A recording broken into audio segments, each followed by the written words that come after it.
I couldn't think of two better people to talk about this conversation about connecting the Middle East and Africa. And so I'm very fortunate and honored to be sitting next to the two of you. We don't have a lot of time, which is difficult when you're talking about aviation. But let's just start maybe with the most pressing question that many people are thinking about. And that comes with the discussion around the manufacturers, Boeing and Airbus. I know you both have expressed confidence in the manufacturers individually, but I wonder, as executives of an airline, what is it that you want to see from these manufacturers to get production ramped up? Because this is ultimately affecting your bottom line. Badr, maybe you can start? Yes, thank you so much for the opportunity. I think all airlines are facing the same problem currently with the late deliveries of their orders. We're one of the airlines, major airlines, that are really trying our best to assist both Boeing and Airbus and try to find solutions for them to make sure they deliver in accordance with the timelines they're giving us. I know they're under so much pressure when it comes to the supply chain market with their suppliers, but they need to put more pressure on those suppliers to make sure that airlines stop bleeding. The demand in the industry has picked up. It is very high. And unfortunately for passengers, for our customers, we're not able to meet their demand because of the shortage of aircrafts in the market. Are you worried about that getting worse? Yeah, of course we're worried about this, because my worry, whenever I get a firm date from a supplier, we expect and we depend on this supplier to meet the deadline. And this is how our commercial people start planning, our fleet resources start planning, our pilots, our cabin crew. And whenever the deadline keeps slipping, this means that all our plans are done was a waste, basically. Mm. So Yvonne, then what are the options if that is true what you're experiencing at Rwanda Air? Well, in addition to what Badr said, the situation is even worse for smaller airlines like ours, because we're scrambling for the same aircrafts. There's only a limited supply in the market, and for the smaller players, it becomes a bigger challenge. And in addition to that, not only in terms of the production line of new aircraft, even getting spare parts for the existing aircraft is proving to be a big challenge. We have, whenever you have a technical problem, your aircrafts are on the ground for so much longer than it was before. And again, for smaller airlines, that is a big challenge. So I'm hopeful that the situation is going to be resolved, but it needs a lot more effort needs to go into it. Otherwise, it's going to affect the entire aviation industry. What do you think, if you can quantify that for us, for an airline like Rwanda Air? I mean, what would the hit actually look like, potentially? Well, for Rwanda, as I mentioned, we're a small airline with about 14 aircrafts. So having one aircraft down, even a single aircraft, that disrupts your entire schedule, which impacts our customers, which impacts our bottom line as well.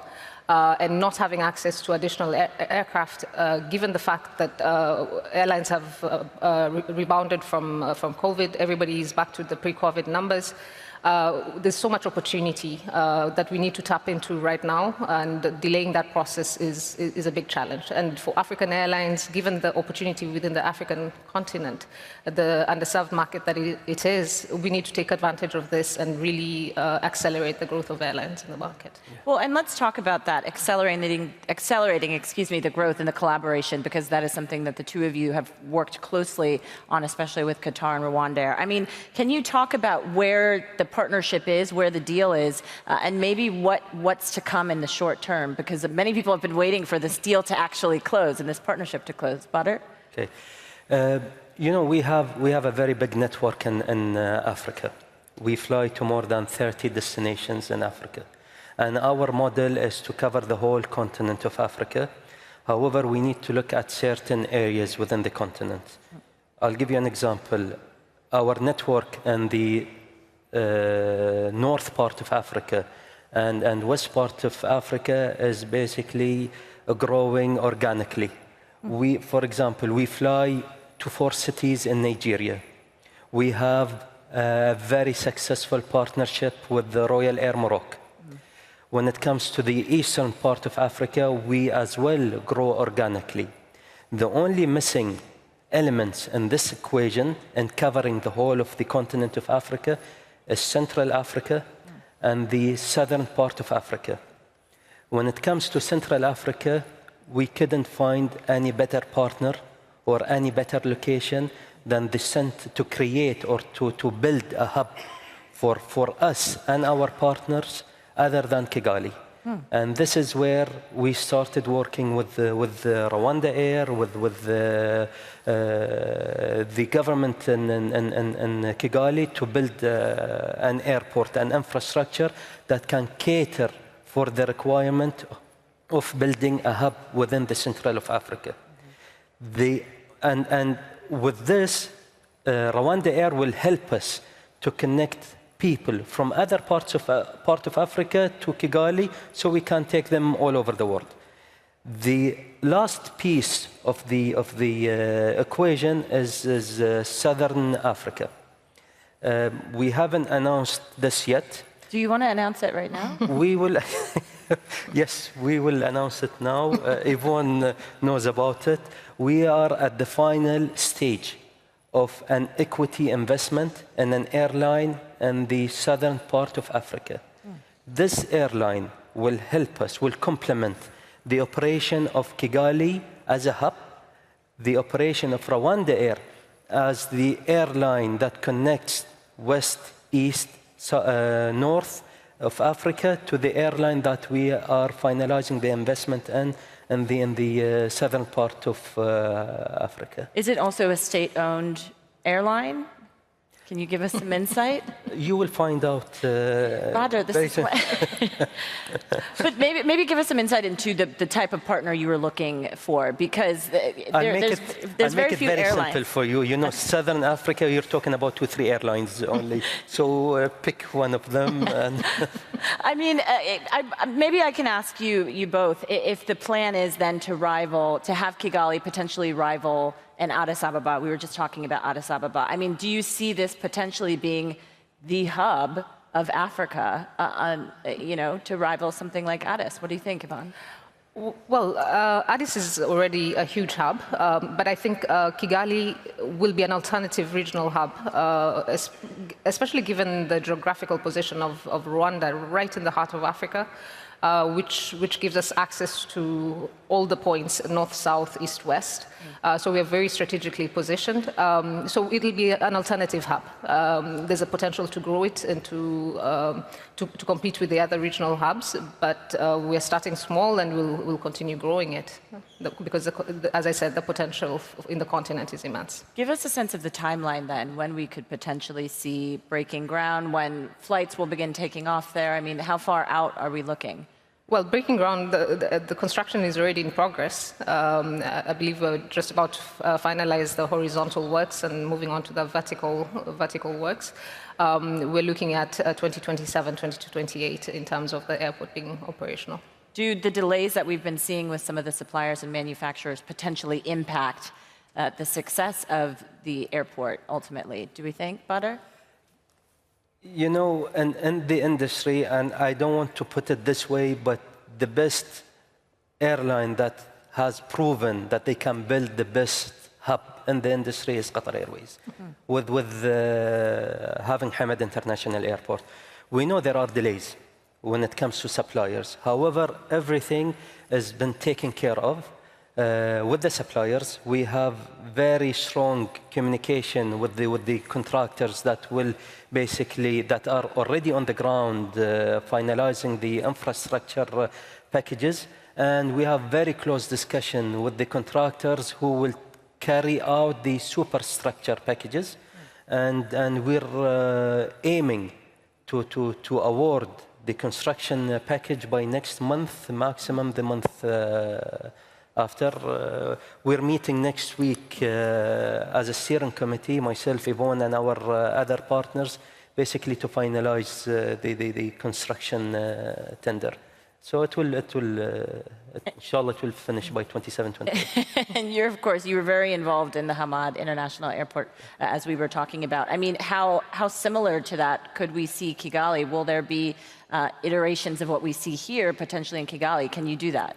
Yeah, I believe this was the whole intention of having this partnership between us and Rwanda, is to create a similar hub with the efficiency, with the design, with the with the concept of operation, similar to what we have here in HIA, and reflected in Kigali.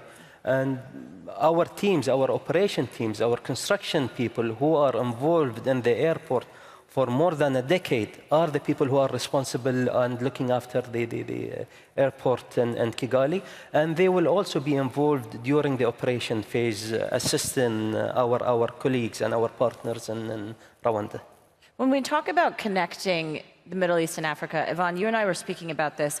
It's important also to connect Africa and to have that intra-Africa trade. I mean, how do you get closer to that? I mean, of course, this is important, but how does this partnership then aid intra-Africa travel? Well, I guess when we were discussing it, we were talking about the challenges in connecting the African continent. But they're challenges, but they're also opportunities. Africa is a market of 1.4 billion people, 16%, 17% of the global population, but we carry only 2% of global traffic. So that tells you what the potential is. There are a lot of challenges, yes, whether it's the cost of operations, infrastructure challenges, the issue of open skies, skilled resources. All these are challenges, yes, but they're also opportunities for airlines, African airlines and international airlines to tap into this. The key, we really need to see how to make sure that we connect the African countries, which is what Rwanda is really focused on, connecting Rwanda to the rest of the African countries, and then connecting the African continent to the rest of the world. We do that very well with Qatar Airways. We fly to Doha 6 times a week. We tap into we have an extended code share where we tap into over 70 routes within their network. So it's fantastic for us, for a small airline to have almost 90 routes for 14 aircrafts, but thanks to the code share that we have, we're able to extend our network further than we could do it by ourselves. So that really also adds on to the opening up of the African continent through this partnership as well. Do you think there should be more partnerships then like this on the African continent? Is there room for that? Because there's not a lot of very successful airlines that we're seeing right now on the continent. No, I think the way to go is through partnerships, whether between African airlines and also African airlines with other international airlines. As I mentioned, it's a huge continent, 54 countries that we need to connect, and no one airline can do that on their own. So the way to go is definitely through partnerships. What do you want to see then? I mean, why aren't we seeing more? Well, this is a challenge. There's a lot of protectionism, definitely, which we need to see how to overcome, because with protectionism, you're protecting a very small piece of the pie. Whereas through partnerships, you grow that pie and every player has more. So we need to see how to grow that 2% of global traffic to 10, 15, 20%. And the only way to really do that is really through partnerships. Badr, I see you nodding there. Do you agree? Is that sort of what you've been assessing? Yeah. To answer your question, for other airlines to have a similar partnership with international airlines, they need to come up with the same mindset that we've seen in Rwanda with our partners in Kigali. They opened their doors, they welcomed us, we sat on the table. There was no, they were not trying to protect their business, not allowing other people to come in. Our intention is to help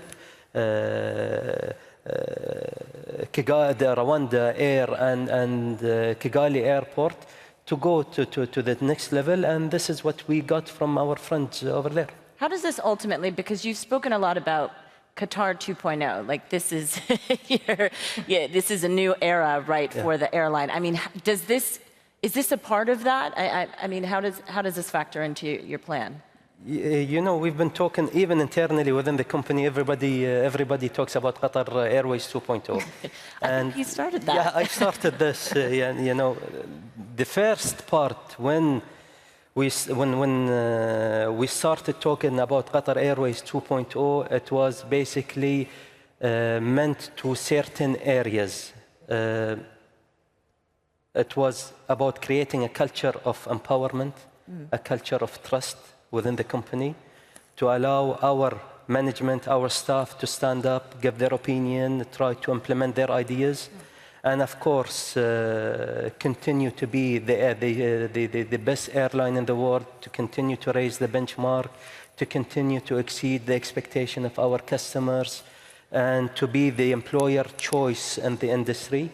This was the first milestone that we have been working on.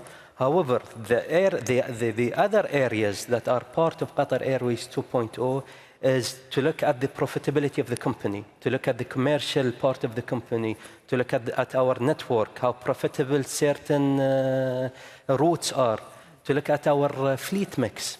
You know, Qatar Airways has, I'll tell you, 7, 8 different type of aircrafts within the fleet. We are looking now how to reduce the type of aircrafts. I'll give you an example. In Airbus, we have the 320 family, the 330, the 350, the 380. In Boeing, we have the 737 family, the 787 family, and the 777 family.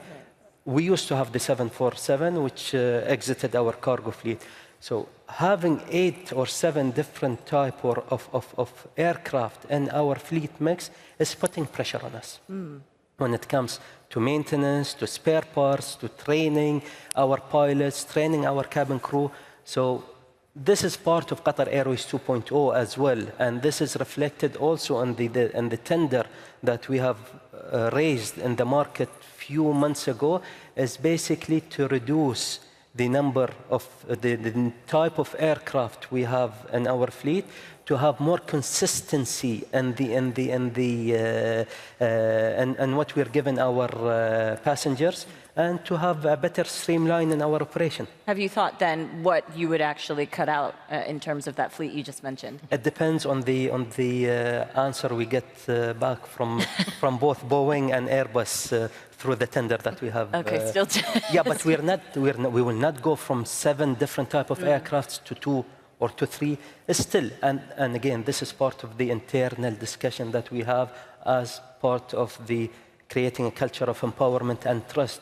We sit on the table between commercial, technical, flight ops, everybody, and basically plan the strategy of the company for the next 15, 20 years. Yvonne, is Rwanda Air also looking to revamp its fleet? And of course, going back to Boeing, of course, with the concern around the safety incidents with certain aircraft. I mean, has that been factored into rethinking the makeup of your fleets, like Badr was just explaining?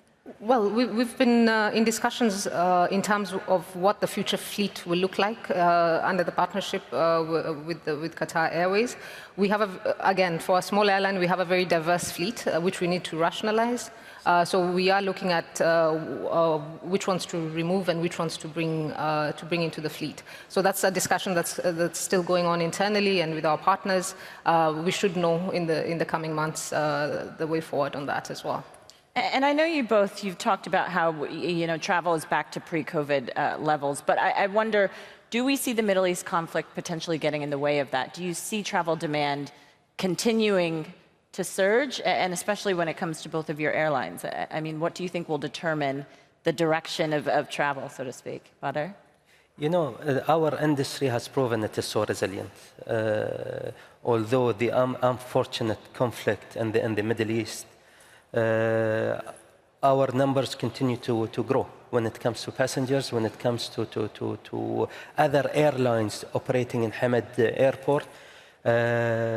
We continue. Last year, we closed at an increase of 30% in the number of passengers. This year, so far, from the numbers I saw, for example, this morning, from 1st January till yesterday, we see 27% increase in the number of passengers. the load factor is the highest in any major airline. We see our flights, for example, to the US, it's 95–96% load factor. Our flights to Australia, to India, basically all our network, our load factor is averaging between 85–88%, which is very high, which proves that the people want to travel, want to fly. Does that indicate then there's been no impact, no real significant impact to No. the travel From what we demand? see, no. What about you, Ivan? We haven't seen an impact, very similar to what Qatar is experiencing. We are seeing very high demand. Very little difference between our peak season and slack season. Demand has really grown. There's strong desire for people to travel. So it really hasn't impacted us. We do have a lot of geopolitical issues as well within the African continent, and even with that, demand still remains strong. And let's just finish on maybe, what's the next evolution of connecting these two regions? I mean, this is, of course, one partnership, but how do you take it to the next level? What do you think we need to see actually happen in order to continue connecting Africa to the Middle East, but also to the rest of the world, as you both were noting? Yvonne? Well, on my side, really connecting Africa to not only the Middle East, but to the rest of the world, we need to address all these challenges limiting connectivity within the African continent. We need to address the issue of high costs, whether it's high cost of fuel, airport charges, taxes, the issue of poor infrastructure at some airports, which challenges airlines to fly into some of these airports, the issue of open skies, full implementation of SATM, so that we get rid of these highly restrictive buses, bilateral air service agreements that we have, which restrict starting of new routes. Really upskilling, given the fact that Africa has such a young population. By 2030, I believe Africa will have 42% share of global youth. So the potential is huge. We need to get as many of them within the aviation sector, highly skilled to support this growth, the issue of visas within the African continent. So if we can remove a lot of that, then we can connect the countries, the 54 countries, really well, and then connect the 54 countries to the rest of the world. Is that on the public sector, you think, to start the conversation? It's on all levels, whether it's on the government level, or private sector level as well. It's the whole ecosystem. We need to work together to resolve these challenges. Badr, the last word. As I said in the beginning, Africa is a very important market for us, and we have a plan. The plan starts, of course, with our friends in Rwanda by building a hub and operate it as a hub. And this is our intention. This is first item on our plan. Second item is to build an airline with enough aircrafts in its fleet to be able to connect the rest of Africa. And this is, both items are already in progress. And we want to expand the airline to make sure we don't want to depend on other airlines in the neighboring countries. We will do it with our partners by expanding their fleet to be able to cover other destinations or to strengthen their network in Africa. The next item is basically to see where we feel we can improve our operation and complement and improve the operation of Rwanda Air and Kigali Airport by investing in other airlines, which is the airline in Southern Africa. So from our end and our partners in Rwanda, we have a plan, we have a strategy to make sure we expand our network in Africa and try to connect as many people in Africa and as many destinations and cities as possible. When should we expect that announcement? On the Southern Africa airline? Maybe in 2-3 weeks. Okay, good to know. Badr, Yvonne, thank you both so much. Thank you to everyone for listening. Thank you. Thank you. Thank you.